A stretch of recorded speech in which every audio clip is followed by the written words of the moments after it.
Major funding for KPBS Evening Edition has been made possible in part by Bill Howe Family of Companies, providing San Diego with plumbing, heating and air, restoration, flood and remodeling services for over 40 years. Call 1-800-BILL-HOWE or visit billhowe.com. And by the Conrad Prebys Foundation, Darlene Marcos Shiley, and by the following.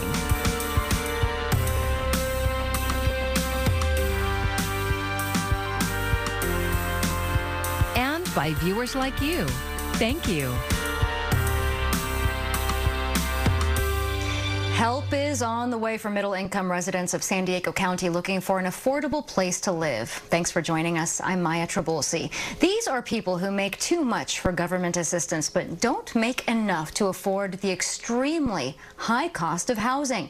KPBS reporter John Carroll explains why a vote by the County Board of Supervisors has the potential to even out the playing field. People who work in the business of building and financing housing call it the missing middle. With the average cost of housing at in excess of $900,000, the average median income is not great enough because you need $250,000 a year in order to afford a house that's that expensive. That has meant ever-increasing numbers of workers either moving away or relocating to far-flung places like neighboring counties or even to Mexico. And that is hurting our economy. A healthy economy requires a wide range of employment opportunities. To go along with those employment opportunities, we need a healthy housing market. The board unanimously approved a plan directing county staff to develop a pilot workforce program to create incentives to spur the building of housing for rental and home ownership for people who fall in the 80 to 120% average median income range. The housing would be deed restricted, so only people in that range would qualify to buy or rent it. The program is expected to include a revolving fund that would loan money at very low interest to home buyers and renters. As that money is paid back, it would go right back into the fund. A hallmark undergirding this whole idea is public-private partnership. Today, the San Diego Regional Chamber of Commerce is proud to be here as part of those working alongside the county to create equitable housing solutions. We look forward to helping to pave a better way for our region's current and future workforce to stay here in San Diego. Not just to stay, but to build wealth. We know that home ownership is the single most powerful tool for closing the racial and ethnic wealth gap. A proposed plan will come before the supervisors in 6 months. John Carroll, KPBS News. The county today declared homelessness a public health crisis, setting up for a regional response to the issue. While that happened, basketball legend Bill Walton tore into San Diego Mayor Todd Gloria over his handling of the homelessness crisis. KPBS reporter Alexander Nguyen has the story. Todd Gloriaville. That's what NBA legend Bill Walton called the homeless encampments near Balboa Park. He says he's been attacked, chased, and harassed while biking through the park. He says the homelessness crisis is a failure of leadership on Mayor Todd Gloria's part. But try asking Todd Gloria to provide us, the people who live here, and need our parks, streets, sidewalks, and bike paths for our everyday life, and just want to go to the park, to ride our bikes to the beach, to walk in our neighborhoods, to feel safe and secure in our own homes and lives. He's got no time, heart, or stomach for that. Walton's fiery indictment of the mayor comes during a news conference by the homeless-focused Lucky Duck Foundation to announce the Shamrock and Shipwrecks Awards. It's a grading system to show which leaders or organizations have taken strong actions on homelessness. The mayor's office fired back with strong language of its own, calling Walton's indictment a tantrum full of hyperbole and, quote, outright lies. In a statement, the mayor's spokesperson, Rachel Lang, says the mayor shares in San Diegans' frustration with the worsening homeless crisis, but unlike Mr. Walton, the mayor is translating that frustration into decisive, sustained action to improve the situation. To say he has done nothing on homelessness is objectively false. The mayor's office touted his recent achievements, including expanding shelter beds and services to unsheltered individuals. Hurt people hurt people. Lori Saldana is the former chair of the Assembly's Housing and Development Committee. She says Walton experience is a rare occurrence. I'm very sorry it took him to have that negative encounter to realize we are at a crisis, a humanitarian crisis here in San Diego, and it needs more humanitarian approaches, not policing. And so I hope that that's not what he's calling for. Today, the County Board of Supervisors unanimously declared homelessness a public health crisis, directing the County Chief Administrative Officer to work with the 18 cities in the region and the Task Force on Homelessness for a regional approach to the issue. Alexander Nguyen, KPBS News. The Ninth Circuit Court of Appeals has blocked California's ban on private immigration detention centers. KPBS border reporter Gustavo Solis spoke to advocates who are unhappy with the decision. I'm disappointed that the Court of Appeals made a decision that essentially negates what Californians want, which is shutting down private corporations that profit from detaining human beings. Pedro Rios is an advocate with the American Friends Service Committee. He's protested in front of private detention centers throughout the state. Rios says that the court's decision will continue to endanger detained migrants. They're poorly regulated and there has been so much harm and people have died. And unfortunately, that will continue under this new ruling. Governor Gavin Newsom signed the private prison ban into law in 2019. It was the first such ban in the country, but it was quickly challenged in court by the Trump administration. Advocates now are particularly frustrated with the Biden administration's continuation of Trump's lawsuit. Jehan Lehner is a staff attorney at the Immigrant Legal Resource Center. She points out that Biden had promised to end private prisons during the 2020 presidential campaign. They campaigned on shutting down all private detention, and they really did raise a lot of money off of comparing themselves to the Trump administration and the anti-immigrant rhetoric coming from the Trump campaign. And so a lot of folks in the immigrant rights movement are feeling betrayed. The court ruled that California's ban on private detention centers violates the U.S. Constitution. Specifically, judges say that the state ban prevents U.S. Immigration and Customs Enforcement from using detention facilities in California. Judges determined that the Constitution bars California from exerting this level of control over the federal government's detention operations. Lehner disagrees. The court ended up saying that it's unconstitutional because it's directly controlling the federal government, which I would argue is recasting what AB 32 actually does. It doesn't direct the federal government to do anything. The federal government can still detain people here in California if it wishes to. It just can't use these for-profit detention centers in California. Gustavo Solis, KPBS News. Undocumented migration at the southwest border is at an all-time high. Border agents in San Diego told our partner iNewsSource that between 500 to 700 people suspected of entering the U.S. without permission are apprehended every day. Then another 400 people are bussed or flown and processed here to relieve pressure in other areas of the border like El Paso, Texas. We know people are going to come, and I don't think it's realistic to tell people just not to come. In the last 11 months, migrant encounters along the international border in San Diego have topped 160,000.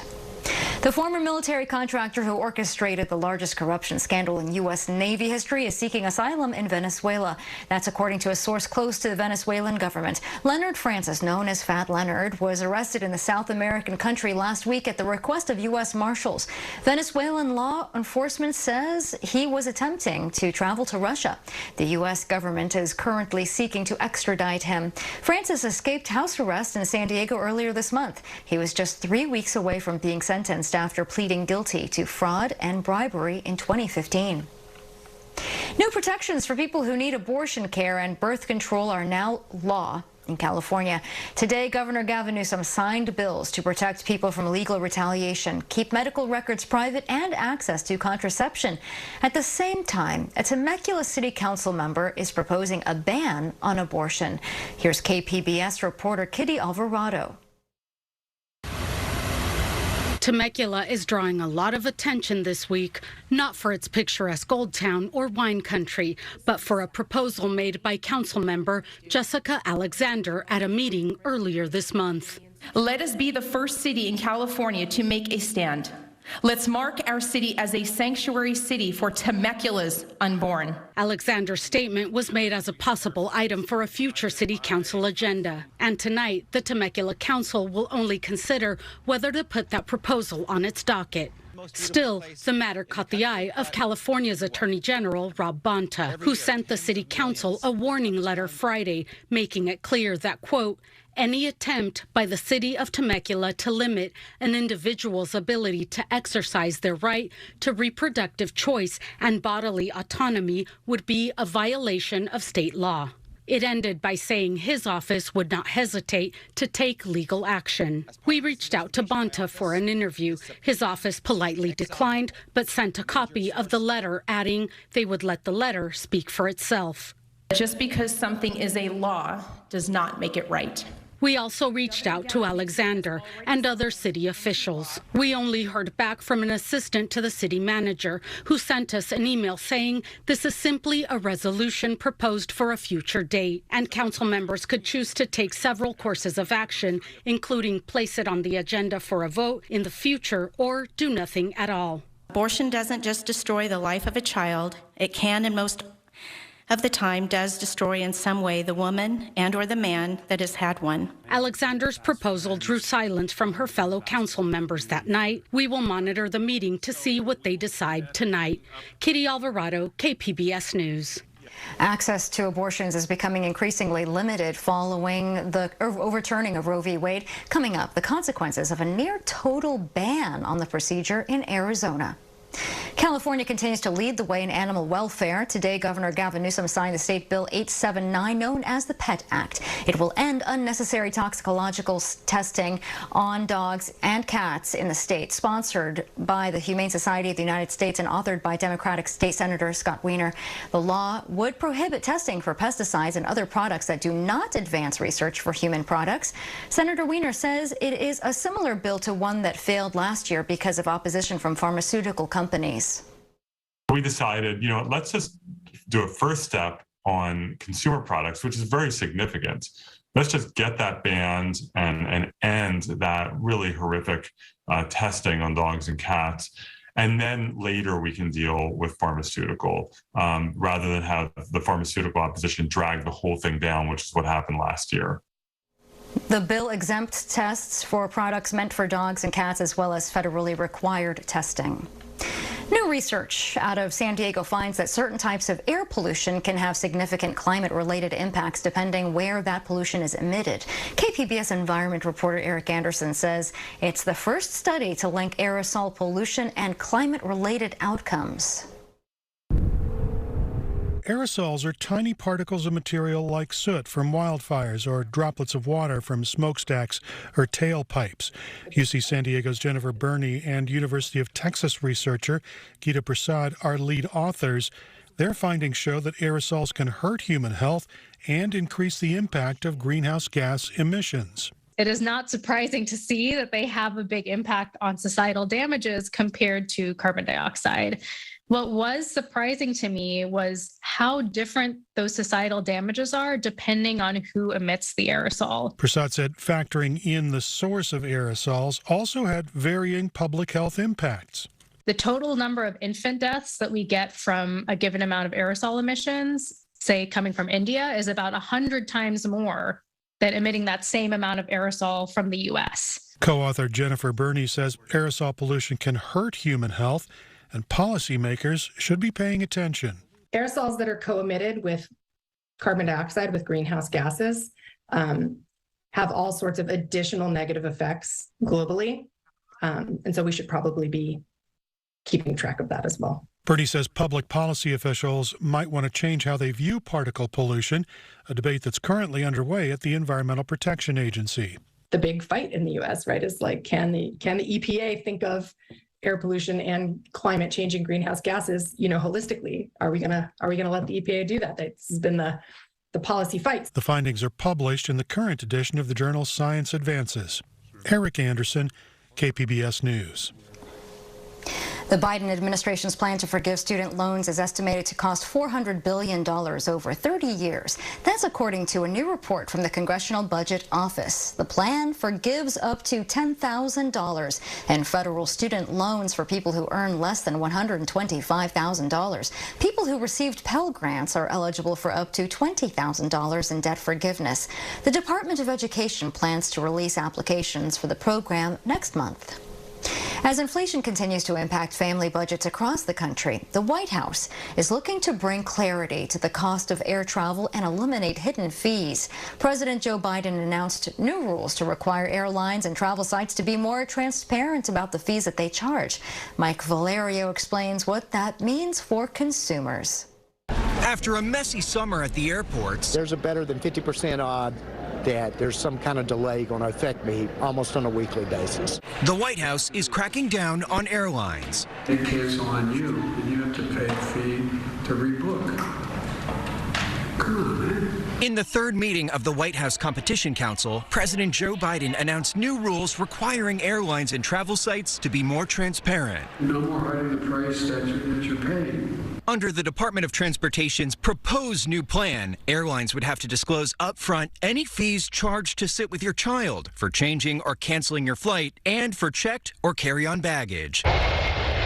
Airlines for America, or A4A, a trade group representing major U.S. air carriers, issued a statement, reading in part, quote, A4A member passenger airlines already offer transparency to consumers from first search to touchdown. The council's agenda extends beyond airlines. The group is also looking at lowering or eliminating bank overdraft fees and cell phone carrier termination fees. Something that's weighing down family budgets, unnecessary hidden fees. Mike Valerio, KPBS News. Well, don't look now. Gas prices jumped by more than 11 cents today. The average price of regular gasoline in San Diego County is now $5.90 per gallon. Today's increase was the largest since back in March. The average nearly 50 cents more than 1 week ago. Prices are also up nationwide, though the average is only $3.74 a gallon. Temperatures the last several days have been running above normal, and the heat that's going to slide on over into Wednesday. So we're not finished with those above normal temperatures just yet. Spotty thunderstorm. I think most spots will be dry as we go throughout the next couple of days. And then the change coming late this week, especially this weekend, with a slow cooling trend, all has to do with the switch of the wind direction, and that's not in place yet. That's why we still have lots of advisories out pertaining to the heat. Heat advisories out San Diego, Chula Vista North, the Oceanside. These go right into Wednesday evening. Outside of that, to our north and to our east, we're out toward Borrego Springs. Look at this, some excessive heat warnings. We're talking triple digits, in fact, even some mid 100s again on Wednesday. Let's talk about the short term, the overnight. Mainly clear sky in place. Oceanside down to 62, San Diego 68, Borrego Springs falling off into the 70s. I mentioned a spotty thunderstorm. I think the majority of that will be out to our east on Wednesday. Can't rule out something very isolated. But for most, it's all about the warmth and really the lack of cloud cover. That's going to change later on this week. Ramona 96. We top off at 82 at Oceanside. Just to give you some perspective, San Diego right around 77 this time of the year. The last several days, we've been around 80 to 81. So indeed, another warm day. But you work your way just inland away from that shoreline. Makes a difference, and you can definitely feel the air even warmer than that. On Thursday, moisture slides a little further to the east. We remain warm, but we've definitely seen our heat peak at this point, and we're starting to slide back down here into the weekend. We'll also see the onshore flow. That means an uptick of the low clouds and some of the fog. Temperatures falling back into the 70s at the coast. Interior valleys, look at this, 93 Wednesday, a hot one. We're back into the 80s by Friday, and over the mountains, it's going to be comfortable by the time we venture into the weekend. Still warm day on Wednesday. Over the deserts, core of the heat right into Thursday, falling back a bit by the weekend. For KPBS News, I'm meteorologist Justin Pavic. A near-total ban on all abortions with no exceptions for rape or incest is now being imposed in Arizona.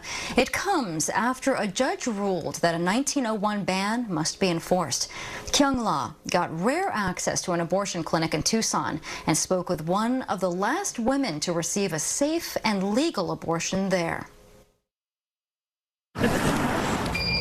A At the Planned Parenthood Clinic in Tucson, Arizona, we meet a 23-year-old patient, a mother of 2 boys, 9 weeks pregnant with her 3rd. You could see the head and the little nose. A baby she will never hold. What brought me here is an abortion by choice. We're calling her Jane to protect her privacy. Her last pregnancy almost killed her. Breathing machines and paperwork to sign to decide whether I have to save my life or my son's life. 2.5 months ago, she and her partner's birth control failed. I'm only 9 weeks right now. 9 weeks and all of this pain. All of this pain. What if I do and I keep this baby and I lose my life and I can't be there for my other 2 sons? Jane will be among the last women to receive a safe and legal abortion in Arizona. The Supreme Court's decision overturning Roe v. Wade threw state laws into chaos. Days after we met Jane, an Arizona judge ruled a 1901 law banning abortion with no exception for rape or incest, but does consider the life of a mother is the law of the state. Oh, it's constant fear. It is constant fear. Like I said, it feels like you're alone.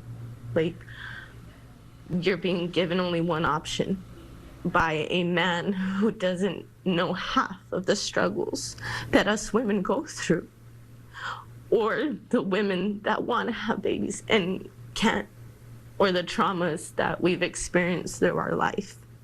It is very, very frightening.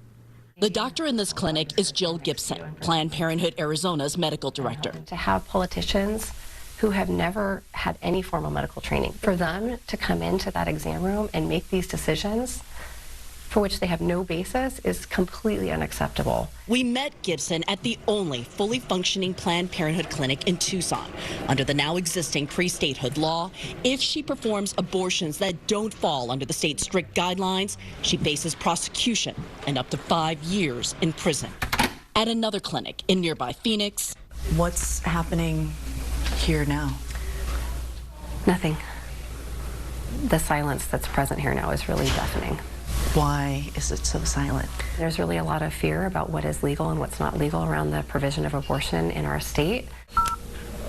This is Keisha calling from Planned Parenthood. Registered nurse Keisha Talbert now arranges travel to get women out of Phoenix to Tucson. So what I want to do is I can get you funding for your procedure. People are furious. People are infuriated. And so I'm really hoping that the electorate will be able to tap into that collective rage at this disruption into our personal lives and demand something different.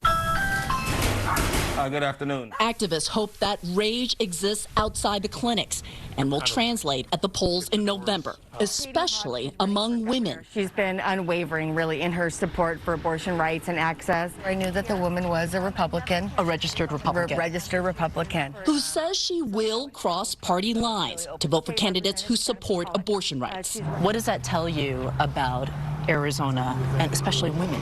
Even for Republicans, it's not an issue that just Democratic women face. It's an issue that all women face. Back at the Tucson clinic, Jesus died so you could live. Turn to him, turn from your sin. Anti-abortion activists believe overturning Roe will pay off for conservatives this midterm. As a Christian, I believe God is pro-life, Jesus is pro-life, and every single life has value. So I think that it's a very good thing. But for the woman inside today, it's so much more complicated than politics. Would you have wanted this baby? If it didn't come with all the complications and everything that it did, probably yes. I feel like more women should take a stand. If we speak up more, maybe our voices will be heard. I'm Judy Woodruff. Tonight on the NewsHour, millions of Floridians are told to evacuate as Hurricane Ian races toward the state's west coast. Coming up at 7 after Evening Edition on KPBS. As many as 60 million people suffer from symptoms of seasonal allergies. This time of year, ragweed and molds are typically out in full force, and it can wreak havoc on your health. Mandy Gaither has more on how to deal with them. It's officially fall. That means color-changing leaves, pumpkins, and apple picking, but also seasonal allergies. Patients will think that they have colds, but the thing about these colds are they are every single year. Dr. Sandra Hong, an allergist at Cleveland Clinic, says that's one way to know you're dealing with allergies. You can also tell by common symptoms, including a stuffy or runny nose, itchiness, watery eyes, and sneezing. It happens for more than a couple weeks. It'll go on for seasons at a time. Dealing with allergies may start with your pet, especially if they go outside. If you are sleeping with them, you are basically sleeping with some weeds that are outdoors. So I usually ask my patients to keep the pets out of their bedroom, especially during their really big times of the year. Hong says there are 3 ways to ease allergies, including over-the-counter treatments like nasal spray and antihistamines. An allergy shot can help, and Hong says you can also avoid what triggers symptoms. Make sure their windows are closed and don't dry any clothing outside, and make sure that when they come in, they take a shower or they wash their hair if they can to get all of that pollen off of them. If none of this works for you, Hong says go see an allergist because there are other therapies that can be used. For Health Minute, I'm Mandy Gaither. A new attraction is coming to SeaWorld San Diego next spring. Today, the park unveiled Arctic Rescue, which it says will be the longest and fastest straddle coaster on the West Coast. Riders hop on a snowmobile and then launch up at 40 miles per hour. It will start inside the Wild Arctic exhibit and aims to bring awareness to threats facing sea life from climate change. You can find tonight's stories on our website, kpbs.org. Thank you for joining us. I'm Maya Trabulsi. Good night. Major funding for KPBS Evening Edition has been made possible in part by Bill Howe Family of Companies, providing San Diego with plumbing, heating and air, restoration, flood and remodeling services for over 40 years. Call 1-800-BILL-HOWE or visit billhowe.com. And by the Conrad Prebys Foundation, Darlene Marco Shiley, and by the following.